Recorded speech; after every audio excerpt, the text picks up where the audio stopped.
அல்லேலூயா. எல்லாம் சொல்லுங்கள் அல்லேலூயா. சொல்லுங்கள், கர்த்தர் நல்லவர், அவர் கிருபை என்றும் உள்ளது. அல்லேலூயா. ஏசாயா 43:21 சொல்கிறது, இந்த ஜனத்தை எனக்கென்று ஏற்படுத்தினேன், இவர்கள் என் துதியை சொல்லி வருவார்கள். நல்லா தெரிஞ்சு கொள்ளுங்க, கர்த்தர் சொல்லுகிற ஒரு காரியம், இந்த ஜனத்தை எனக்கென்று ஏற்படுத்தினேன், இவர்கள் அவருடைய துதியை சொல்லி வருவார்கள். நல்லா தெரிஞ்சு கொள்ளுங்க, பரலோகத்தில் 24 மணி நேரமும் கர்த்தர் நல்லவர், அவர் கிருபை என்றும் உள்ளது, ஸ்தோத்திரம், அல்லேலூயா என்று துதிப்பாடல் பாடிக்கொண்டே இருக்கிறாங்க. 24 மணி நேரமும் தேவ தூதர்கள் நினைச்சாங்க, கர்த்தரை துதித்து கொண்டே இருக்கிறாங்க. ஏன் கர்த்தரை துதிக்கணும், ஏன் கர்த்தரை ஆராதிக்கணும் அப்படி நீங்கள் கேட்டிங்கன்னா, கர்த்தரை துதிக்கிற இடத்துல, கர்த்தரை ஆராதிக்கிற இடத்துல பிரச்சனைகள் வந்தாலும் அந்த பிரச்சனை மெழுகு போல் உருகும். வேதம் சொல்லுகிறது, அவருடைய பிரசன்னத்தில் பர்வதங்கள் மெழுகு போல உருகும். இன்றைக்கி நம்ம என்னதான் பணங்காசோடு இருந்தாலும், என்னதான் சுகத்தோடு இருந்தாலும், ஏதாவது ஒரு இக்கட்டு, நெருக்கம், போராட்டம் ஒரு குடும்பத்துக்குள்ளே எப்படியாவது வந்துடுது. ஆனால் இதை முறியடிப்பதுக்குண்டான காரியம் என்ன அப்படின்னு கேட்டிங்கன்னா, ஒரே வழி, கர்த்தரை துதிக்கும் போது தான். கர்த்தரை துதிக்கும் போது, கர்த்தரை ஸ்தோத்தரிக்கும் போது, கர்த்தரை ஆராதிக்கும் போது தான். ஆனால் நம்ம யாருமே கர்த்தருக்கு முக்கியத்துவம் கொடுக்கறது கிடையாது. இந்த ஞாயிற்றுக்கிழமை ஆராதனையில் மட்டும் கர்த்தரை துதிக்கிறோம். ஆனால் மற்ற நாட்களில் கர்த்தரை துதிக்கிறது, ஆராதிக்கிறது, அவருக்கு நன்றி சொல்கிறது மிகவும் குறைவு. பார்த்துக்கொள்ளுங்க, கர்த்தருடைய பிரச்சனை எங்கெல்லாம் இல்லையோ அங்கே பிசாசு அழகாக உள்ளே வந்துடுவான். கர்த்தருடைய மகிமை எங்கெல்லாம் இல்லையோ அங்கே பிசாசு உள்ளே வந்துடுவான். சண்டைக்கார பிசாசு வருவான், முறுமுறுப்பு பிசாசு வருவான், குறை சொல்கிற பிசாசு வருவான். இது மூணும் அழகாக ஒரு குடும்பத்துக்குள்ளே நுழையும். ஒரு குடும்பத்துக்குள்ளே அழகாக நுழையிறதுக்கு உண்டான வழி நம்ம திறந்து கொடுத்துருவோம். குறிப்பாக சமாதான குலைச்சல் உண்டு பண்ணுகிற ஆவி உள்ளே வருவான். அடுத்து முறுமுறுப்பு, குற்றப்படுத்துகிற ஆவி உள்ளே வருவான். அடுத்து சண்டைக்கார ஆவி உள்ளே வருவான். இதெல்லாம் குடும்பத்துக்குள்ளே நடக்கிற காரியம். இதெல்லாம் எப்படி வருது அப்படின்னு கேட்டால், பிசாசு மூலமாக தான் வருது. பார்த்துக்கொள்ளுங்க. ஏன்னா ஒரு குடும்பத்தில் சமாதானம் இருந்துச்சுன்னா அங்கே இயேசு இருக்கிறார். ஏன்னா சமாதானத்தை விட்டு சொல்கிறேன், சமாதானமாக இருங்கள் அப்படின்னு இருக்கிறார். ஆனால் இன்றைக்கி குடும்பங்களில் சமாதானம் இல்லை. குடும்பங்களில் முறுமுறுப்பு, சண்டைகள், போராட்டங்கள், ஏற்ற இறக்கம், பிரச்சனைகள். அப்போ இது போல் ஏன் வருது அப்படின்னு கேட்டால், அவனுக்கு இடம் கொடுப்பதனால அவன் இடம் பிடிக்கிறான். வேதம் சொல்லுகிறது, இடம் கொடுத்தால் இடம் பிடிப்பான். அப்போனா நீ அவனுக்கு இடம் கொடுக்கும்போது அவன் இடத்த பிடிச்சிக்குவான். இது ஏன் இடம், இது ஏன் வீடு, இது ஏன் ஆள் அப்படின்னு பிடிச்சிக்குவான். அதுக்கு நீங்கள் என்ன செய்யக்கூடாது, உங்கள் வீட்டுக்குள்ளே, உங்கள் உள்ளத்துக்குள்ளே இடம் கொடுக்கக்கூடாது. எப்போ நீங்கள் சண்டை போடுறீங்களோ அவனுக்கு இடம் கொடுக்குறீங்க வான்னு, எப்போ முறுமுறுக்கிறீங்களோ அவனுக்கு இடம் கொடுக்குறீங்க வா அப்படின்னு, எப்போ ஒருத்தருக்கு ஒருத்தர் விரோதமாக நீங்கள் பேசுகிறீங்களோ அப்போ நீ வா அப்படின்னு கூப்பிட்றீங்க. இது எல்லாமே நீங்கள் தான் செய்கிறீங்க, நம்ம தான் செய்கிறோம். எப்போ ஒரு குடும்பத்துக்குள்ளே சண்டை வருது அப்படின்னா சண்டைக்கார ஆவியை வா உள்ளே வான்னு கூப்பிட்றான். அப்போ அவன் என்ன செய்கிறான், நான் பாட்டுக்கு நான் உண்டு, என் வேலை உண்டு, அப்போ நான் இருக்கிறேன். ஆனால் நீ தான் கூப்பிட்ற, நான் கூப்பிடாம நான் எப்படி வராமல் இருப்பேன்? குடும்பத்தில் அன்பாக இருந்தோம்னா, சமாதானமாக இருந்தோம்னா, விட்டு கொடுத்து வாழ்ந்தோம்னா, தாழ்மையாக இருந்தோம்னா அவன் வரமாட்டான். இவர் வந்துடுவாரா, ஏசப்பா வந்துடுவார். ஆனால் நீ இவரை வர வைக்க விடாமல் அவனை வர வைக்கிறான். எப்போல்லாம் குடும்பத்தில் ஒருத்தருக்கு ஒருத்தர் சண்டை போடுறீங்களோ அவன் என்ன செய்கிறான், உள்ளே வாடா அப்படின்னு சொல்லி கதவை திறந்து விட்றான். எப்போ ஒருத்தருக்கு ஒருத்தர் பேசாமல் 2 நாள் பேசாமல் 3 நாள் பேசாமல் ஒரு குடும்பத்தில் இருக்கீங்களோ அப்போ என்ன செய்றீங்க, பிரிவினை ஆவிக்கு கதவை திறந்து கொடுக்குறீங்க. அவன் உள்ளே மேற்கொண்டு மேற்கொண்டு மேற்கொண்டு பிரச்சனையை உண்டு பண்ணிக்கிட்டே இருப்பான். அப்போ இது நம்ம குடும்பத்துக்குள்ளே என்ன செய்யாது, செய்யக்கூடாது, வரக்கூடாது. ஏன் வருது அது? அதுக்கு தான் இடம் கொடுத்தால் இடம் பிடிப்பான், இடம் கொடுத்தால் இடம் பிடிப்பான். அவனுக்கு நம்ம இடம் கொடுக்கவே கூடாது. நம்ம சுதாரிக்கணும். இன்றைக்கி நம்ம சண்டை இல்லாமல் இருக்கணும், இன்றைக்கி முறுமுறுப்பு இல்லாமல் இருக்கணும், இன்றைக்கி குற்றப்படுத்த இல்லாமல் இருக்கணும் அப்படிங்கிற ஒரு எண்ணத்துக்குள் நம்ம வாழும்போது கர்த்தர் நம்மளை பாதுகாப்பு கொடுக்காரு. அப்போ இப்படிப்பட்ட ஆவிகள் ஒரு குடும்பத்துக்குள்ளே வராமல் இருக்கணும் அப்படின்னா நம்ம என்ன செய்யணும் அப்படின்னு கேட்டிங்கன்னா, கர்த்தரை என்ன செய்யணும், மகிமைப்படுத்தணும். காரணம் அவர் பிரசன்ன ஒரு குடும்பத்துக்குள்ளே இருந்துச்சுன்னா அவன் உள்ளே வர்றதுக்கு பயப்படுவான், வரமாட்டான். ஆகா தெய்வ மகிமை இருக்கிறது இந்த குடும்பத்துக்குள்ளே, தெய்வ பிரச்சனை இந்த குடும்பத்தில் இருக்குது, அதனால் வரக்கூடாதுன்னு சொல்லிட்டு போயிடுவான். அதுக்கு தான் நாம் கர்த்தரை என்ன செய்யணும்? மகிமைப்படுத்தணும், கர்த்தரை துதிக்கணும். ஆனால் துதிக்கிறோம், ஸ்தோத்திரிக்கிறோம், ஆராதிக்கிறோம். ஆனால் அந்த ஆராதனையும் அந்த துதியும் அந்த ஸ்தோத்திரமும் அது எங்கேருந்து வருகிறது, எப்படி வருகிறது என்பது கேட்டால் 100க்கு 100 முழு உள்ளத்தோடு நம்ம செய்கிறது கிடையாது, முழு பலத்தோடு நம்ம செய்கிறது கிடையாது. ஏதோ துதிக்கணுமே ஆராதிக்கணுமே அப்படின்னு சொல்கிறோம். இப்போ ஞாயிற்றுக்கிழமை ஆராதனை எடுத்துக்கொள்ளுங்க. ஆராதனை வேலையில் எந்திரிச்சு துதிப்போம் அப்படிங்கிறோம். துதிக்கும் போது அப்போ தான் செல்லை நோண்டுவாங்க, அப்போ தான் எந்திரிச்சு வெளியே போவாங்க, அப்போ தான் இப்படி திரும்பி பார்ப்பாங்க, அப்போ தான் இங்கிட்டு திரும்பி பார்ப்பாங்க, யார் யார் வந்திருக்கா அப்படின்னு, யார் வரல அப்படின்னு, இவங்க வந்திருக்காங்களா அவங்களாம். ஆனால் ஒரு பக்கம் துதி நடந்துக்கிட்டே இருக்கும். இந்த ஆராதனையை கர்த்தர் ஏற்றுக்கொள்ள மாட்டார். ஆராதிப்பது என்பது முழு இருதயத்தோட. ஒரு வசனத்தை வாசிங்க, மார்க்கு 12:30-31. உன் தேவனாய கர்த்தரிடத்தில் உன் முழு இருதயத்தோடும் முழு ஆத்துமாவோடும் முழு மனதோடும் முழு பலத்தோடும் அன்பு கூறுவாயாக என்பதே பிரதான கற்பனை. அல்லேலூயா. இந்த கற்பனைக்கு நிகர் வேறு எதுவுமே என்னது? அதாவது முழுசாக இயேசு முழுசாக, அதாவது இருதயமும் முழுசாக இருக்கணுமா, இந்த ஆத்துமா முழுசாக இருக்கணுமா, நம்முடைய பலனும் என்னாச்சுமா முழுசாக இருக்கணுமா. அப்படி முழுசாக இருந்து தான் கர்த்தரை நமக்கு என்னாச்சு அன்பு செய்யணும். இன்னொரு வசனம் வாங்க, யோவான் 4:24. தேவன் ஆவியாய் இருக்கிறார், அவரை தொழுது கொள்ளுகிறவர்கள் ஆவியோடும் உண்மையோடும் அவரை தொழுது கொள்ள வேண்டும் என்றார். எப்படி அவர் ஆராதிக்கணுமா, எப்படி அவரை தொழுது கொள்ளணுமா? ஆவியோடும், எல்லாம் சொல்லுங்க, ஆவியோடும் உண்மையோடும் அவரை நான் ஆராதிப்பேன். அப்போ ஆராதனை என்பது என்னன்னு கேட்டிங்கன்னா, ஆவியில் ஆராதிக்கணும், உண்மையாக ஆராதிக்கணும். இன்றைக்கி நான் கர்த்தரை துதிக்க போகிறேன், கர்த்தரை நான் ஆராதிக்க போகிறேன் அப்படிங்கிற உண்மை அதில் இருக்கணும். ஏதோ வந்துட்டேன் எல்லோரும் துதிக்கிறாங்க நானும் துதிக்கிறேன் அப்படி இல்லை. நீங்கள் பலப்படுவதற்கு, நீங்கள் நல்லா இருப்பதற்கு ஆவியில் என்ன செய்யணும்? துதிக்கணும். அந்த துதி எப்படி இருக்கணுமா? உண்மையாக இருக்கணும். எல்லோரும் பார்க்குறேன் சோத்திரம் சோத்திரம் சோத்திரம் சோத்திரம் சோத்திரம் சோத்திரம் அப்படிங்கும்போது எல்லோரும் நான் சோத்திரம் போடுறது எல்லோரும் பார்க்குறாங்க. அப்படி அல்ல. கர்த்தர் உங்களை பார்க்கும்போது உண்மையாக இருக்கணும். அந்த ஆராதனை உங்கள் வாயிலிருந்து வருகிற துதி ஸ்தோத்திரம், அந்த ஆராதனை வந்து உண்மையோடும் என்ன செய்யணும்? துதிக்கணும். பார்த்துக்கொள்ளுங்க. இந்த ஆராதிக்கும் போது லெஃப்ட்டு ரைட்டு திரும்பி பார்க்கக்கூடாது, மேலே பார்க்கக்கூடாது.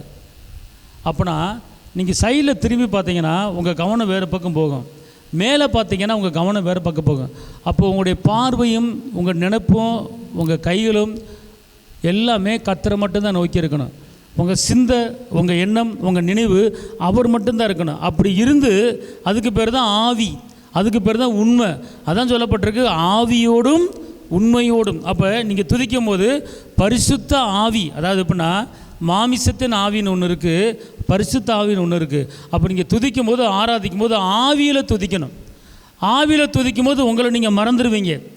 ஆவியில் துதிக்கும் போது நீங்கள் யாருன்னே உங்களுக்கு தெரியாது. அப்போ அப்படிப்பட்ட ஒரு தேவ மகிமையை பெற்றுக்கொள்கிற ஒரு ஆராதனை தான் ஆவியில் என்ன செய்யணும்? கர்த்தரை நம்ம என்ன செய்யணும்? மகிமைப்படுத்தணும். அதான் ஆவியோடும் உண்மையோடும் தொழுது கொள்ளணும். அப்போ தொழுகை என்பது, ஆராதனை என்பது, அதில் வந்து ஆவியானவர் இருக்கணும், அதில் உண்மை இருக்கணும். அப்படிப்பட்ட ஒரு ஆராதனை நீங்கள் செய்யும்போது அந்த ஆராதனை கர்த்தர் என்ன செய்கிறாரு? அதை அங்கீகரிக்கிறார். ஆமேன், அல்லேலூயா. அடுத்து சங்கீதம் 84:2. என் ஆத்துமா தன் ஆத்துமா கர்த்தருடைய ஆலய பிரகாரங்களின் மேல் வாஞ்சையும் தவணமுமாய் இருக்கிறது. என் இருதயமும் என் மாம்சமும் ஜீவனுள்ள தேவனை நோக்கி கம்பீர சத்தமிடுகிறது. பாருங்க, என்னுடைய மாமிசமும் எப்படி போட்டிருக்கு? என் இருதயமும் என் மாம்சமும் ஜீவனுள்ள தேவனை நோக்கி, ஜீவனுள்ள உயிருள்ள அற்புதமான தேவனை நோக்கி கம்பீர சத்தமிடுகிறது. அப்ப நீங்கள் கர்த்தரை துதிக்கும் போது, கர்த்தரை ஆராதிக்கும் போது எப்படி செய்ய வேண்டும் என்று இந்த வேதம் சொல்லுகிறது. அப்படின்னா உங்களுடைய இருதயம் ஆராதிக்கணும், மாத்திரமல்ல உங்கள் மாமிசம் என்ன செய்யணும்? ஆராதிக்கணும். இப்போ வந்து ஸ்தோத்திரம் ஆண்டவரே, ஸ்தோத்திரம் ஆண்டவரே, ஸ்தோத்திரம் ஆண்டவரே, ஆராதிக்கிறேன் அப்படின்னு ஒரு உடம்பு கொஞ்சம் கூட சேர்க்காமல், ஒரு கை மேலே போகாமல், ஒரு கால் சேர்க்காமல் நின்ற இடத்துல சில மாதிரி இருந்து யாரெல்லாம் ஆராதிக்கிறாங்களோ அந்த ஆராதனை மாமிசத்தின்படி அந்த மாமிசம் என்ன செய்யலை, ஆராதிக்கலை. அவர் என்ன சொல்கிறார், நீங்கள் ஆராதிக்கும் போது உன் இருதயம் ஆராதிக்கணும், உன் உடம்பு உன் மாமிசமும் ஆராதிக்கணும் அப்படிங்கிறார். அப்படி தானே போட்டிருக்கு? எப்படி போட்டிருக்கு திருப்பி சொல்லுங்கள். என் ஆத்துமா இருதயமும் மாமிசமும் ஜீவனுள்ள தேவனை நோக்கி. புரிஞ்சு போச்சா? இருதயம், மாமிசம், ஜீவனுள்ள கம்பீர. இப்போ ஞாயிற்றுக்கிழமை வாயத்திறங்க துதி வாயத்திறங்க அப்படின்னு நான் சொல்கிறேன். இந்த செவிடையங்காதில் சங்குற மாதிரி நீ சொல்லிக்கிட்டே இருடா, நான் அப்படியே நிற்கிறேன்டா. எல்லாரும் துதிக்கிறாங்க. ஒரு சில பேர் இந்த உதட கூட அசைய மாட்டேங்குது, உதட கூட என்ன செய்ய மாட்டேங்குது, துதிக்க மாட்டேங்குது. கர்த்தர் வாயை கொடுத்துருக்கிறார், உதட கொடுத்துருக்கிறார். அவரை துதிச்சிங்கன்னா உங்கள் உதடு அழகாக மாறிடும். அவரை துதிச்சிங்கன்னா தொண்டை வலி வராது. அவரை துதிச்சிங்கன்னா நாக்கு பல்லு எதுவுமே எந்த போராட்டம் வராது. அல்லேலூயா. அவரை ஸ்தோத்திரம் பண்ணும்போது, ஸ்தோத்திர பாட்டை பாடும்போது, ஆராதனை பாட்டை பாடும்போது நல்லா வாயை திறக்கணும். எப்படி போட்டிருக்குன்னா கம்பீர சத்தம் எடுக்கிற சோத்திரம் சோத்திரம் சோத்திரம் சோத்திரம் சோத்திரம் சோத்திரம் சோத்திரம் சோத்திரம் சோத்திரம். ஆனால் வீட்டில் பார்த்தா எங்கே போனே, உன்னால் பெரிய தலைவலி. ஆனால் அதுக்கு மட்டும் தொண்டை கிளியும். ஆனால் கர்த்தரை துதிங்க அப்படின்னா சோத்திரம் சோத்திரம் சோத்திரம். அப்படியே என்னமோ அவங்க அப்பாவி போல், ஒரு பாவம் போல் அடிப்பட்டு சோத்திரம் சோத்திரம் சோத்திரம் சோத்திரம் சோத்திரம் சோத்திரம். ஒன்றும் தெரியாத ஆள் மாதிரி. ஆனால் வீட்டுக்குள்ளே போனால் தான் தெரியும், சத்தமும் தொண்டையும் பார்த்தா 10 வீடு கேட்கும். கர்த்தர் அதுக்கு நீ கம்பீர சத்தம் போட வேணாம், அந்த மாதிரி விஷயத்துக்கு கம்பீர சத்தம் போடாத. கர்த்தரை துதிக்கிறதுல என்ன செய்யணும், கம்பீர சத்தம் போடணும். ஆமே, அல்லேலூயா அல்லேலூயா. அதனால் துதிக்கிறதுல கம்பீர சத்தம். அப்போ என்ன செய்யணும், துதிப்பேன் துதிப்பேன் துதித்து. அப்போ இந்த பாட்டு பாடும்போது என்ன செய்யணும், துதிப்பேன் துதிப்பேன் துதித்து கொண்டே இருப்பேன். அல்லேலூயா ஆனந்தமே, அல்லேலூயா ஆனந்தமே, அல்லேலூயா ஆனந்தமே. ஆவியானவர் இறங்கவே மாட்டார்.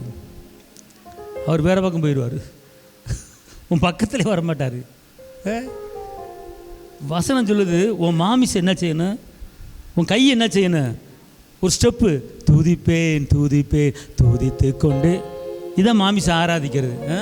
சில நின்ற இடத்துல அப்படியே ஒரு ஸ்டெப்பு, ஒரு புள்ளி நகர, இப்படி நகர, அப்படியே தோத்திரம் தோத்திரம் தோத்திரம் தோத்திரம் தோத்திரம் சோத்திரம் சோத்திரம் சோத்திரம் சோத்திரம் சோத்திரம் சோத்திரம். அல்லேலூயா அல்லேலூயா அல்லேலூயா அல்லேலூயா அல்லேலூயா அல்லேலூயா அல்லேலூயா அல்லேலூயா. உன் துதி சோத்திரத்தில் ஆவியானவர் இறங்கணும். அதுக்கு தான் சொல்லுது, உன் இருதயமும் உன் மாமிசமும். அல்லேலூயா. அப்போ என்ன செய்யணும் கேட்டீங்கன்னா, துதிப்பேன் துதிப்பேன் துதித்து கொண்டே இருப்பே, துதிப்பேன் துதிப்பேன் துதித்து கொண்டே இருப்பே. அல்லேலூயா ஆனந்தமே, அல்லேலூயா. எப்பெல்லாம் அல்லேலூயா வருதோ அப்போ கை மேலே போகணும். சில பேர் அல்லேலூயா ஆனந்தமே, அல்லேலூயா கையை அப்படியே சூ பிடிச்சிரும் சொல்லிட்டு. கர்த்தரை ஆராதிக்கும் போது கையை காலை காட்டி ஆராதிக்கணும். உன் கைக்கு வலி வராது, உன் காலுக்கு வலி வராது. இல்லை நீ இப்படியே கட்டுக்கிட்டு இருந்தால் கை சூ பிடிச்சிட்டு கை இருந்தால் இப்படி ஆயிரும். கர்த்தரை ஆராதிக்கும் போது கையை தூக்கி ஆராதிக்கணும். வானத்துக்கு நேரம் கர்த்தரை என்ன செய்யணும், கரங்களை உயர்த்தி ஆராதிக்கணும். ஏன் மோசே கரத்தை வானத்துக்கு உயர்த்தினார் சொல்லுங்கள் பார்ப்போம். கை கீழே விழாமல் இருக்கிறதுக்கு ஆரோன் ஊர் என்ன செஞ்சாங்க, கையை பிடிச்சி வச்சேன். ஏன் கையை தூக்கும்போது நம்ம கை மேலே போகுது, பரலோகத்துக்கு போகுது. அப்பாவை நோக்கி பார்த்தா அப்பா அப்பா வாங்கப்பா வாங்கப்பா எப்பா அப்பா அப்பா அப்படி சொல்கிறதுக்கு அர்த்தம் தான் கை மேலே போகுது. நீ இப்படி இருந்தேன்னா சில பேர் துதிக்கும் போது கீழே பார்த்து துதிப்பேன் துதிப்பேன் துதித்து கொண்டே. துதிக்கும் போது தரையை பார்க்கக்கூடாது, வானத்தை பார்க்கணும். இல்லாட்டி உங்கள் கண்ணு முன்னால் இயேசுவை பார்க்கணும். அல்லேலூயா அல்லேலூயா. வானத்தை பார்க்காத, மேலே பார்க்காத ஒரே ஒரு மிருகம் இருக்குது, ஆமாம். ஆனால் அது பார்க்கும். எப்போ தெரியுமா பார்க்கும்? ஒரு கம்பில் 2 காலை கட்டி தூக்கிட்டு போகும்போது அப்போ தான் அந்த பன்னி என்ன செய்யும்? மேலே பார்க்கும். அது தலையில் திருப்பி தான் பார்க்கும். ஏன் தெரியுமா? லேயன் பிசாசு 6000 பிசாசு ஓடுனது எதுக்குள்ளே ஓடிச்சு? பன்னிக்குள்ளே ஓடிச்சு. பன்னிக்குள்ளே போன பிற்பாடு அந்த பன்னி அதுக்கப்புறம் வாழ்ந்துச்சா? அதுக்கப்புறம் அந்த பன்னி என்ன செய்யலை? வாழலை. கடல் சமுத்து விழுந்து மாண்டு போச்சு. ஒரு உடம்புக்குள்ளே பிசாச்சு போச்சுன்னா சாகத்தான் வைக்கும். அதனால் இஸ்லாமிய சகோதரர்கள் பன்னியை கண்ணில் பார்க்க மாட்டாங்க. அரபு கண்ட்ரி, முஸ்லீம் கண்ட்ரிலாம் பார்த்தீங்கன்னா பன்னியே அங்கே இருக்காது. முஸ்லீம் நாடுகளில் பன்னியை வளர்க்குறது கிடையாது, பன்னியை பார்க்குறது கிடையாது, பன்னியே அங்கே கிடையாது. பன்னி வச்சுக்க மாட்டாங்க. ஏன்னா அது ஒரு தீட்டு அப்படிங்கிற மாதிரி இஸ்லாமியர் பார்க்குறாங்க. புரியுதா உங்களுக்கு? ஏன்னு கேட்டால் அதுக்குள்ளே பிசாசு போச்சு. மிருகத்துக்குள்ளேயே அந்த பன்னிக்குள்ளே தான் பிசாசு போச்சு. அப்போ பிசாசு போனது தான் பன்னி. அப்போ அதை நான் பார்க்க மாட்டேன், அதை நான் தொட மாட்டேன், அந்த பக்கம் போக மாட்டேன் அப்படின்னு சொல்லி பார்க்காம இருக்காங்க. புரியுதா உங்களுக்கு? அதனால தான் அந்த பன்னியை யாருமே என்ன செய்ய மாட்டுறாங்க? பார்க்க மாட்டுறாங்க. ஏன்னு கேட்டால் 6000 ஆவி அந்த பன்னிகளை ஓடிச்சு. அது மாண்டுச்சு. ஏசு அதுக்குள்ளே தான் போ. அதே கேட்குது. என்ன கேட்குது? நாங்கள் இந்த ஒரு 6000 இருக்கோம், நாங்கள் அந்த பன்னி அங்கே மேய்ஞ்சி அதுக்குள்ளே போய்க்கிறோம், சரி போ அப்படின்ட்டார். அதான் தேர்ந்தெடுக்குது பிசாசு அந்த பன்னி. அதாவது அது ஏசப்பா பன்னிக்குள்ளே போன்னு சொல்ல கிடையாது. அதான் சொல்லுது, நாங்கள் அந்த பன்னிக்குள்ளே போயிடுறோம், எங்களை அதில் பற்றி விடுங்க அப்படின்னு சொல்லுது அந்த பிசாச்சு. உடனே சரி போய்க்க அப்படின்ட்டார். அதனால தான் அந்த பன்னிக்குள்ளே அந்த பிசாச்சு போச்சு. புரியுதுங்களா? அதனால் நம்ம ஆராதிக்கும் போது கீழே பார்க்கக்கூடாது, கீழே என்ன செய்யக்கூடாது? தரையை பார்க்கக்கூடாது, மேலே பார்க்கணும். உங்கள் கண்ணு முன்னால் அப்பாவை பார்க்கணும். அதுதான் ஒரு ஆராதனை. பார்த்து ஆராதனை பண்ணும்போது நம்ம கண் லெஃப்ட்டு ரைட்டு போகக்கூடாது. அவருடைய பிரச்சனை உங்களுக்குள்ளே வரணும் அப்படின்னு கேட்டால் அவரை மட்டும் தான் நோக்கி என்ன செய்யணும்? பார்க்கணும். அப்போ எப்போ அவர் மகிமை உங்கள் மேலே இறங்க அப்படின்னு கேட்டிங்கன்னா உங்கள் உடம்பும் உங்கள் இருதயமும் உங்கள் சரீரமும் அவரை என்ன செய்யணும்? ஆராதிக்கணும். நல்லா தெரிஞ்சுக்கொள்ளுங்க, ஆராதிக்கிறனால நம்மளுக்கு கிடைக்கிற ஆதாயம் என்ன? இப்போ நீங்கள் கர்த்தரை துதிக்கிறீங்க, கர்த்தரை ஸ்தோத்தரிக்கிறீங்க, கர்த்தரை ஆராதிக்கிறீங்க, எனக்கு என்னையா கிடைச்சிச்சு? இதில் என்ன பலன்? இதில் என்ன நன்மை? நீங்கள் கேட்கலாம். கேட்கலாமா வேணாமா? கேட்கலாம். ஆனால் கர்த்தரை ஆராதிக்கிற தேவ பிள்ளைய வாழ்க்கையில் ஒரு குறையும் இருக்காது. இது நீங்கள் நல்லா தெரிஞ்சுக்கொள்ளுங்க. இந்த வார்த்தை கேட்குற தேவ ஜனமே, கர்த்தரை ஆராதிக்கிறதுனால என்ன பலன், என்ன நன்மை, என்ன கிடைக்க போகுது அப்படின்னு பார்த்தீங்கன்னா வாசிங்க உபாகமம் 4:7. நம்முடைய தேவனாகிய கர்த்தரை நாம் தொழுது கொள்ளுகிற போதெல்லாம் அவர் நமக்கு சமீபமாக இருக்கிறது போல. முதல் காரியம், கர்த்தரை ஆராதிக்கும் போது முதல்ல அவர் எங்கே வந்துடுறாரு? நீ ஆராதிக்கும் போது என்ன வந்துடுறாரு? எல்லாம் சொல்லுங்க நான். எல்லாம் சொல்லுங்க நான். எப்பெல்லாம் கர்த்தரை ஆராதிக்கிறனோ, நல்லா சொல்லுங்க, நான் எப்பெல்லாம் கர்த்தரை ஆராதிக்கிறனோ, கர்த்தரை துதிக்கிறனோ, அப்போ எல்லாம் அவர் என் பக்கத்தில் வந்துடுவார். உங்கள் பக்கத்தில் வந்துட்டாருன்னா கம்புன்னு இருப்பாரா? அவருடைய மகிமை உங்கள் மேலே என்ன செய்யும்? விளங்கும். அப்போ அவர் பக்கத்தில் வர்றதுக்கு நீங்கள் என்ன செய்யணும்?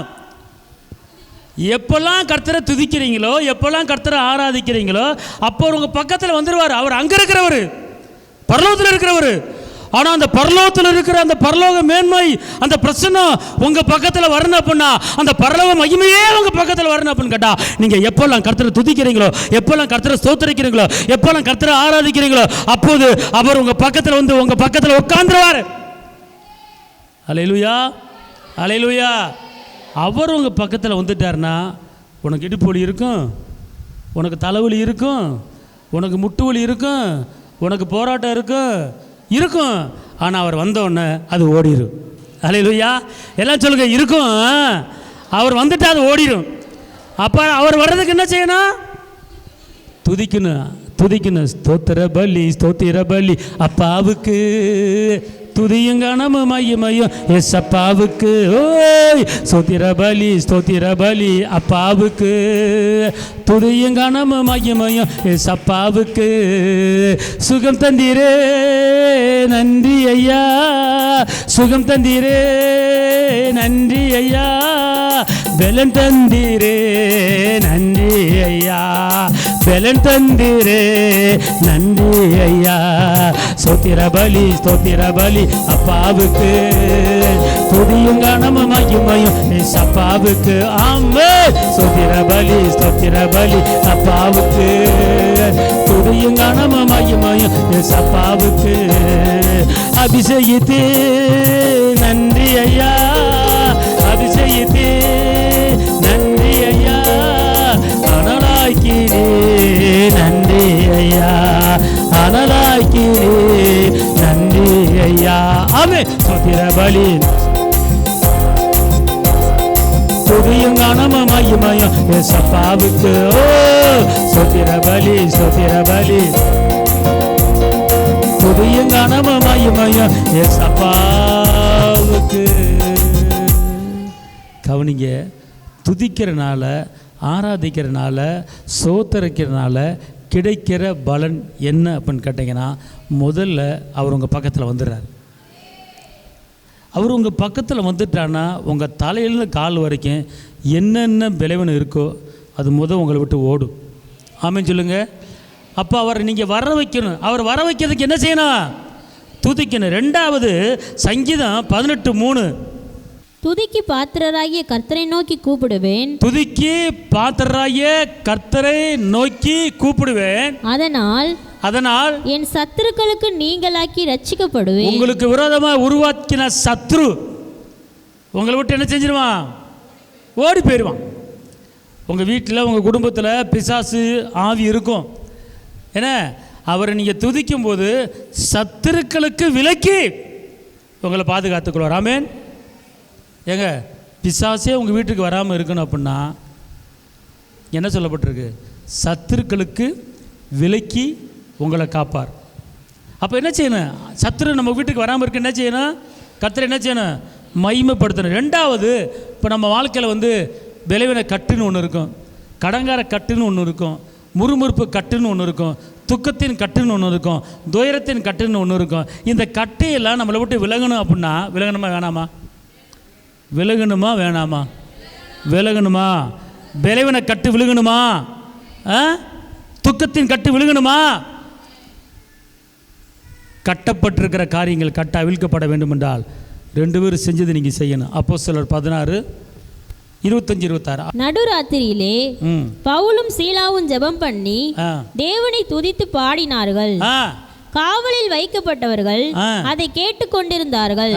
சடுதியிலே சிறைச்சாலையின் அஸ்திபாரங்கள் அசையும்படியாக பூமி மிகவும் அதிர்ந்தது. பாருங்க, அவங்க மேல கட்டப்பட்டிருந்த கட்டு சங்கிலி, கழுத்திலிருந்து கால் வரைக்கும் கட்டப்பட்டிருந்த சங்கிலி என்ன செஞ்சு?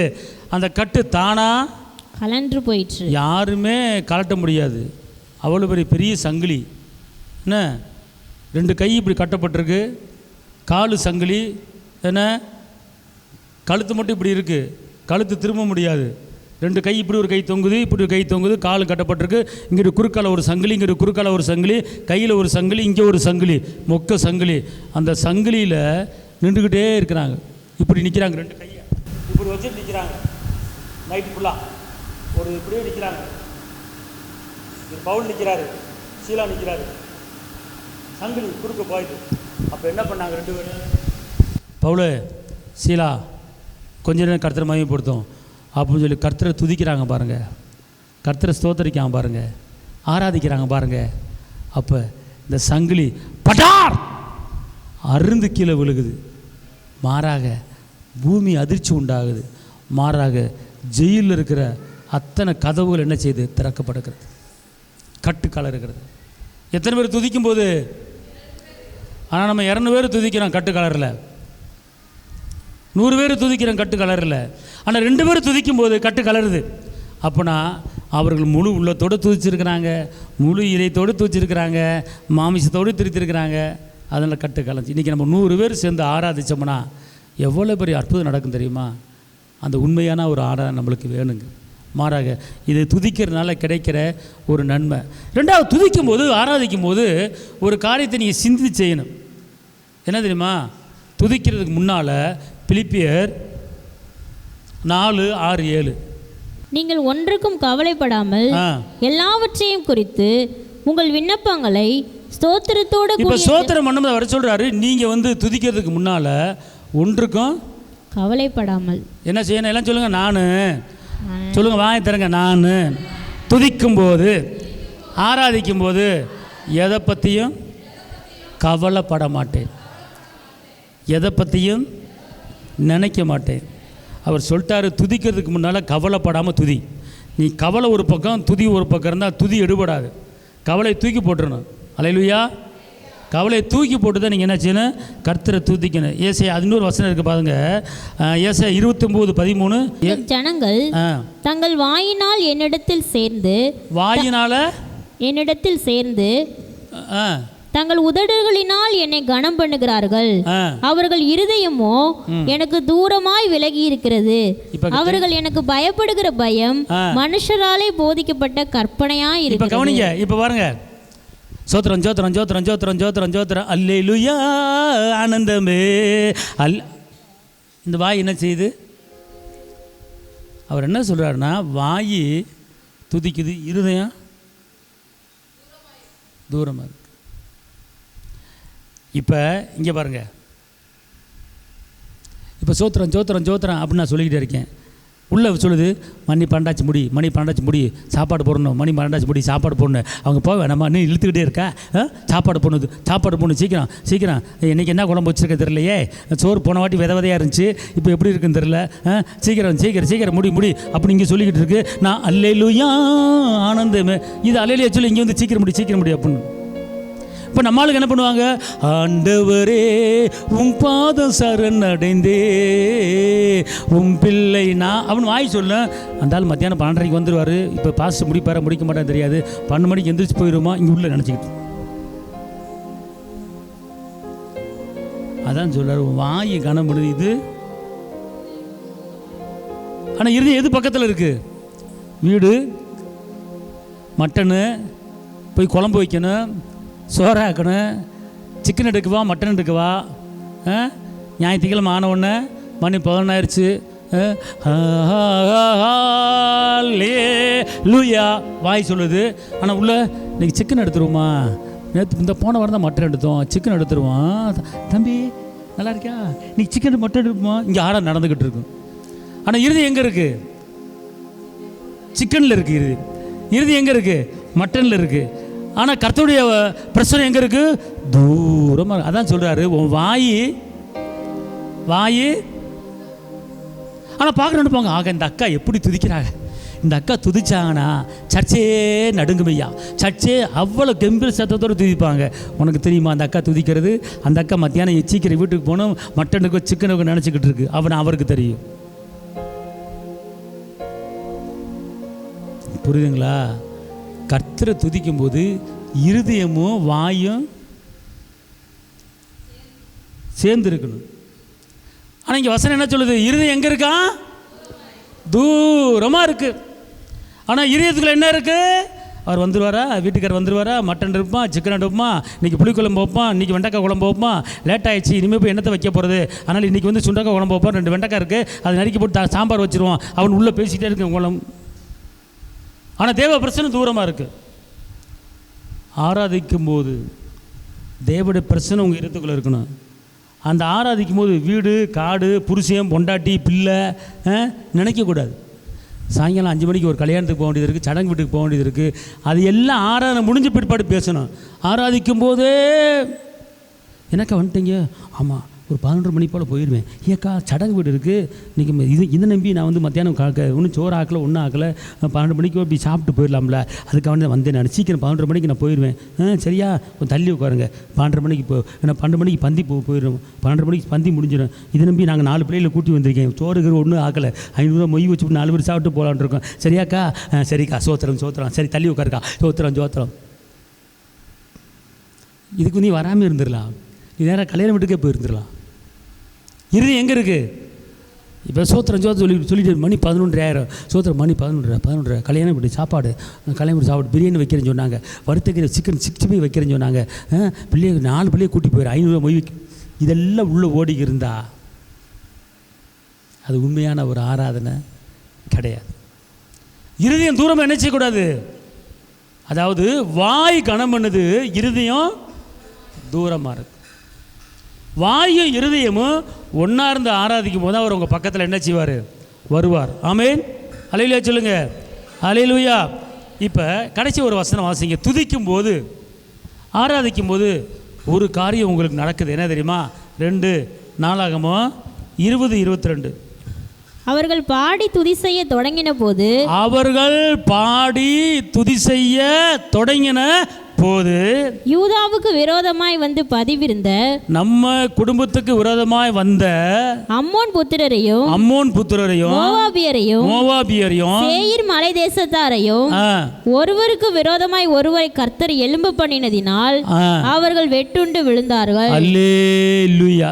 துதிக்கும் போது நடக்கிற ஒரு அற்புதம், உங்களுக்கு யாரெல்லாம் எதிராளி இருக்காங்களோ, உங்கள் குடும்பத்துக்கு உங்கள் பிள்ளைகளுக்கு யார் எதிராக செயல்படுகிறார்களோ அவர்கள் காணா போயிடுவாங்க, ஊரை விட்டு ஓடிடுவாங்க.